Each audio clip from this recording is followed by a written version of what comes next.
তারপরে 25 লাখ ক্লেম করে না করে নেক্সট 5 ইয়ার্সে এটা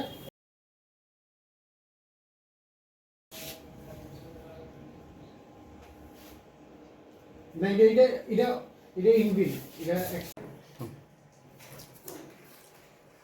গতকাল 15 তারিখ রাত্রিবেলা 2টার সময় আমরা একটা গোপন সূত্রে খবর পাই যে কমলনগরে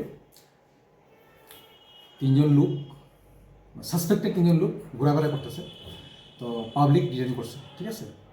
তো সেই অনুসারে আমাদের থানারই সাব ইন্সপেক্টর তপন দাস ওইখানে গেছে এবং ওইখানে গিয়ে সেরা 3জন লোকেরই ডিটেইন করে থানাতে নিয়ে এসে এর মধ্যে দেখা গেছে একজন বাংলাদেশি আর 2জন ইন্ডিয়ান, সম্ভবত তাদের সাহায্য নিয়েই তারা ইন্ডিয়াতে ঢুকছে।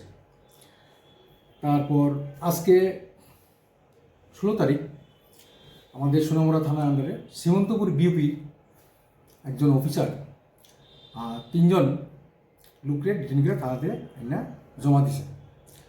এর মধ্যে 2জন মহিলা যাদের মানে পরিচয় জানা গেছে বাংলাদেশি, আর একজন পুরুষ লোক যে ইন্ডিয়ান, সোনামুড়া এরিয়াতে তার বাড়ি। সম্ভবত সে মানে তার সহযোগিতায় সে মানে তারা ইন্ডিয়াতে প্রবেশ করতে পারছে। স্যার এই বাংলাদেশি মহিলাটির নাম কি স্যার? বাংলাদেশি মহিলাটি হলো, একজনের নাম হচ্ছে সঞ্জিতা আক্তার, আচ্ছা, তো 19 বছর বয়স। আর একজনের নাম হইল শান্ত ইসলাম, বয়স মাইনর 15 বছর। আর ইন্ডিয়ান যেটা ওটা স্যার? ইন্ডিয়ান যে ছেলেটা যুক্ত ছিল তার নাম হচ্ছে রাজিকুল ইসলাম, হের বাড়ি সোনামুড়া দুর্গাপুর এরিয়াতে। আচ্ছা, এদের কি স্যার আজকে কোটি কোটা নেবে স্যার? গতকালকে যে লোকগুলাকে কমলনগর থেকে আনা হয়েছিল তাদেরকে ইন্ডিয়ান এবং বাংলাদেশি সবাইকে মানে আইন অনুসারে কেস রেজিস্টার হয়েছে এবং তাদেরকে কুড়ে ফোরাট করা হয়েছে।